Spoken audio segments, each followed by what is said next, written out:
Bonjour à tous, alors je vous propose dans cette vidéo l'exercice numéro 3 de statistiques du brevet de juillet 2018 de Polynésie. Donc pour tous les élèves qui sont en Polynésie. Donc on a 15 élèves d'une classe A et 10 élèves d'une classe B. Et on leur demande de compter le nombre de SMS qu'ils envoient pendant le week-end. Voilà, et tout est mis dans un tableau, qu'on a rentré ça à l'aide d'un tableur. Je vous montrerai tout à l'heure comment ça fonctionne, en tout cas comment on va pouvoir répondre aux questions grâce à un tableur, parce que dans la question 2, on vous demande des formules. Alors, la première question, c'est le calcul du nombre moyen et du nombre médian de SS. Donc ça va être l'occasion de vous rappeler ce que c'est le nombre moyen et ce que c'est le nombre médian et quelle est la différence entre les deux.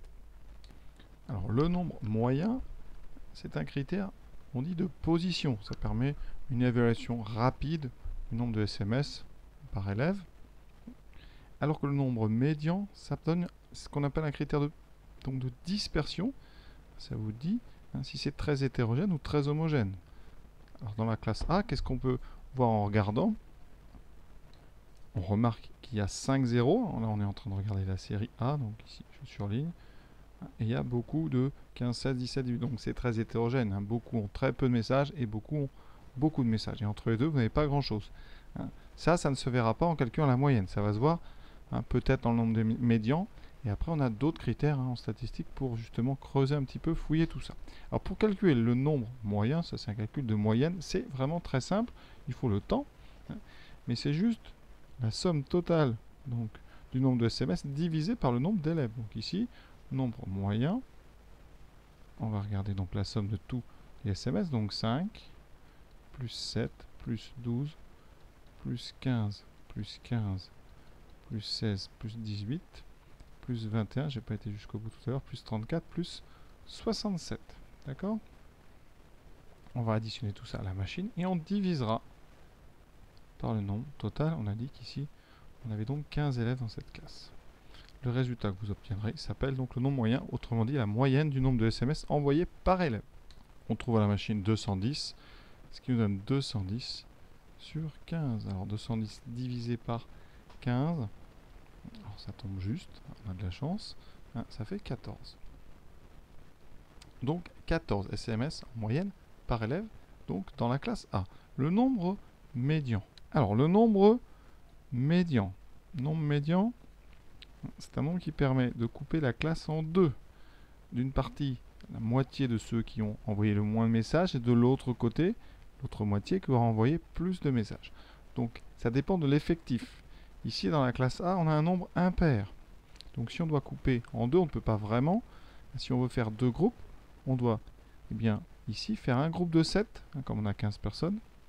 On fera un groupe de 7, un élève tout seul au mieux, et un deuxième groupe de 7. Et donc, quand on veut comme ça, faire un nombre médian avec un nombre impair d'élèves, on doit trouver la note, ici, la position du 8e.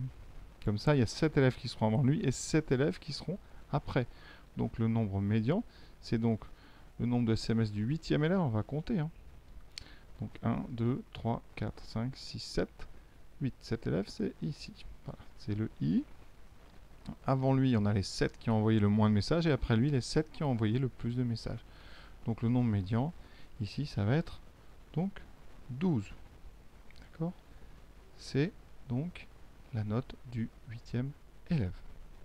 Par exemple, si on avait dû donner le nombre médian de la série B, de la classe B, comme il y a 10 élèves, il aurait fallu couper en deux.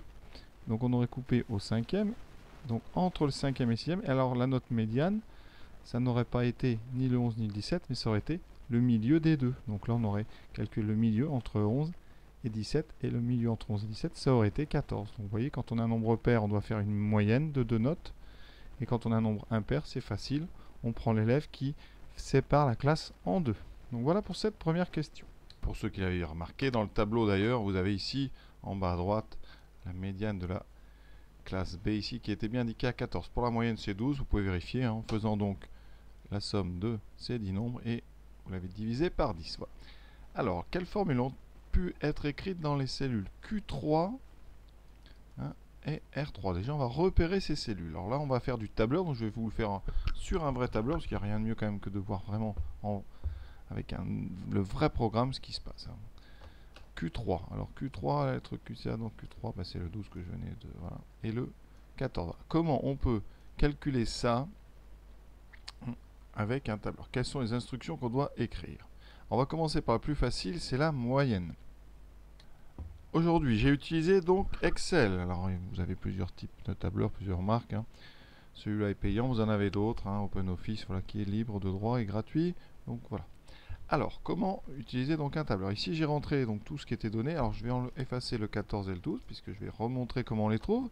Pour le 12, c'est donc la moyenne. Alors, il faut savoir que dans ces tableurs, déjà, tout est prévu. Hein. Vous avez une touche qui fait moyenne. Ça s'appelle des fonctions. Donc, nous, on ne va pas s'en servir de ça. Alors, pour faire une moyenne, il faudrait faire la somme donc, de tous les nombres qui nous intéressent. Alors, tous les nombres qui nous intéressent, ils sont situés donc dans ces 10 cases-là. Alors, ces 10 cases-là, vous avez bien compris, dans un tableur, chaque case a un nom. Hein. Donc, là, celle que je suis en train de surligner, ici, c'est la case B3. Ensuite, C3, D3, E3, F3, etc. jusqu'à K3. Donc, je vais tout simplement dire à l'ordinateur, programme, dans la case ici, Q, de faire la somme de toutes les cases B3, C3, D3, E3 jusqu'à K3. Alors il y a plusieurs façons de faire ça, évidemment, ces programmes qui ont été faits qui sont très pratiques. Mais la première chose qu'il faut savoir, c'est que dès qu'on met une formule dans une case, il faut mettre un égal. Donc là, ici, je clique dans la case, je mets un égal. Et là, ça veut dire que je vais pouvoir utiliser donc les numéros des cases. Si je veux indiquer la case B3, et bien ici, je clique dessus, pardon, vous voyez, là dans la cellule est affiché B3. Donc le premier facile pour faire ça, vous faites B3 plus C3 plus D3 et là ça paraît un petit peu long, j'avoue. Voilà, et on met toutes les cases qui nous intéressent avec le plus entre chaque. Voilà.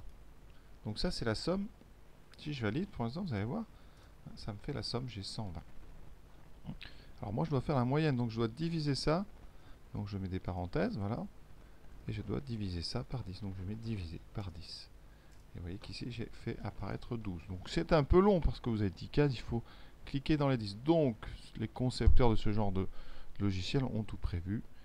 Et on va mettre une formule beaucoup plus courte. On va indiquer qu'on va faire la somme de la case B3 à la case K3. Donc ici, je vais effacer tout ça. Et je vais donc lui dire de faire la somme. Alors somme, c'est prévu dans ce genre de logiciel. Vous écrivez tout simplement somme en majuscule. Vous faites ça ci, vous indiquez la première case qui vous intéresse, c'est la case B3, et vous mettez 2 points. Voilà. Et vous indiquez ici jusqu'où vous allez faire la somme. Donc là, je fais la somme jusqu'à K3. Et vous voyez, donc somme B3 2.K3, on ferme la parenthèse, voilà. Et cette somme, pour l'instant, oui, je valide, on a bien 120. On a fait la somme directement en une instruction beaucoup plus courte, et j'ai plus ici qu'à diviser par 10, voilà. Et j'obtiens une moyenne de 12. Voilà. Et pour info, donc tout ça c'est déjà prévu dans ces logiciels. Vous allez chercher une fonction. Il y a plein de fonctions possibles, maximum, etc. Ici vous allez dans somme, moyenne. Donc là je veux la moyenne, j'indique moyenne. Et là, en général, ici, donc, j'indique tous les noms qui m'intéressent. Je valide en appuyant sur entrée. Voilà. Je peux mettre des coefficients si je veux, mais là on va pas en mettre. Et vous mettez OK. La moyenne est calculée instantanément. Vous voyez. Donc le mot c'est moyenne, parenthèse B3, 2.K3. On ferme la parenthèse. Voilà. Ça, c'est vraiment très très pratique. Pour calculer maintenant le nombre médian, c'est-à-dire pour retrouver le 14, je vous ai dit tout à l'heure, comme il y a 10 éléments dans cette série, on doit prendre le milieu entre le 5e et le 6e, c'est-à-dire le milieu entre le 11 et le ici 17, d'accord? Donc je reviens sur mon tableur, je vais donc, alors un milieu, il y a deux façons de faire, mais c'est une moyenne entre deux nombres. Vous pouvez faire la moyenne entre donc la case ici F3 et la case G3. Donc ici par exemple, je vais remettre dans la bonne case R, je mets le fameux égal pour entrer une formule, et je vais faire donc eh bien, la somme des deux divisé par 2, c'est-à-dire le milieu. Donc je vais indiquer avec des parenthèses, on va faire d'abord la somme, donc F3 plus G3, je clique sur la case, ça écrit son nom tout de suite. Voilà, on ferme la parenthèse et on divise par 2. Et on doit faire apparaître ce fameux 14. Voilà, on est parfait. Donc, vous voyez, ça c'est très simple, il faut juste savoir calculer un nombre médian quand on a une série comme ça, avec un nombre pair d'éléments. Il existe évidemment une autre façon un petit peu plus technique avec les fonctions. Donc vous effacez ça, vous allez dans la case, ici vous allez chercher une fonction. Et dans les fonctions statistiques, vous avez évidemment la médiane. Donc on tape le début, je crois que ça va apparaître après. Non, ça ne veut pas, donc on va le chercher dans la liste. Médiane. Voilà, médiane, je clique dessus, c'est pareil, vous indiquez la série qui vous intéresse. Donc ici, voilà, vous validez, médiane, et vous mettez pas de coefficient, on valide, et voilà, on obtient 14. Donc vous voyez que les tableurs, c'est très perfectionné pour ce genre de choses. Donc je vais vous quand même écrire sur la copie qu'est-ce qu'on attendait de vous. Donc dans la cellule Q3, on attendait de vous donc ici. Alors, on va mettre dans Q3, on va mettre 2 points. Alors qu'est-ce qu'on attend? Je dessine comme une cellule pour bien qu'on comprenne. Donc on met un égal. Alors si vous utilisez moyenne, vous mettez moyenne. Sinon on met donc somme. C'est des majuscules. Donc B3 jusqu'à, j'ai dit K3, divisé par 10. Voilà pour Q3. Dans la case R3, on va donc mettre ici, donc ça va être, on ouvre les parenthèses, F3 plus G3 divisé par 2. Voilà, ça c'est les choses les plus simples qu'on peut faire donc sur des tableurs. Question 3, on vous demande de calculer le nombre moyen de SMS pour les deux classes réunies. Je vous rappelle, on avait calculé la moyenne A, la moyenne B, on a trouvé 14 et 12. Alors l'erreur, ça serait de faire la moyenne entre 14 et 12. La moyenne des deux n'est pas 13. Pourquoi? Parce que ce 14, ici, il concerne 15 élèves, alors que ce 12 ne concerne que 10. Donc, la moyenne va être plus haute que 13, parce qu'il y a plus d'élèves qui sont près de 14 que de 12. Alors, comment on fait? Alors, soit vous reprenez donc tous les nombres qui sont écrits dans le tableau, c'est-à-dire que on fait moyenne A plus B. Donc ici, alors on va pas mettre A plus B, certains vont croire qu'on va ajouter les deux, donc moyenne, donc on va dire AB. Il faudrait donc, si vous voulez, ajouter tous les nombres qui sont dans la classe de A à tous les nombres qui sont dans la classe de B et diviser par le nombre d'élèves au total, c'est-à-dire 15. Donc là, on aurait la somme de tous les SMS divisé par le nombre total d'élèves, c'est-à-dire par 15. Par 15 plus 10, pardon, donc par 25. Alors, ici, est-ce qu'on va refaire la somme? Alors, vous pouvez si vous voulez, mais si on fait la somme de tous les élèves de la classe A, combien on trouve? On l'a déjà fait. On avait trouvé 210. J'ai réécrit les calculs ici. Et pour l'autre classe, on avait trouvé 120. Donc si vous refaites, vous allez trouver donc 210 plus 120, ce qui donne donc 200 plus 100, 300, 330 divisé par 25. Alors ça tombe pas forcément juste. On va prendre la machine. Et vous voyez qu'on trouve 13,2. Alors il y a une petite autre méthode. Si vous avez oublié le calcul, vous n'avez que les 14 et le 12. Pour retrouver donc, eh bien, le 210, il faut savoir que la moyenne c'est donc 14. Elle est atteinte par 15 élèves, donc au total il y aura 14 fois 15 SMS. Pour la deuxième classe, si on se rappelle que du 12, on a donc cette moyenne de 12 multipliée par le nombre d'élèves qui est 10. Donc ça vous permet de retrouver comme ça le 120 et le 200. Ici on divise par contre par le nombre d'élèves, donc 15 plus 10, ce qui me donne bien 330 sur 25. Donc 13,2. On peut toujours comme ça, juste à l'aide de la moyenne et de l'effectif, retrouver le nombre total du départ. Pour tous ceux qui s'intéressent, sur un tableur, ça va donner quoi? Donc on choisit une case dans laquelle on va mettre ce résultat et on va donc eh bien, indiquer qu'on fait une somme. Voilà. D'abord donc je mets la somme donc, de B2 jusqu'à donc P2. D'accord? On valide. Ensuite, enfin on laisse comme ça et on va rajouter en appuyant sur CTRL les cases qui nous intéressent ici, vous voyez, de B3 jusqu'à K3. Et on appuie et c'est fait. On a bien la somme, donc 330 avec ici, donc de B2 jusqu'à P2 et ensuite de B3 jusqu'à K3. Et vous n'avez plus qu'à diviser par le nombre, 25. Et voilà, vous avez votre moyenne des deux. Donc voilà, c'est fait pour cette question 3.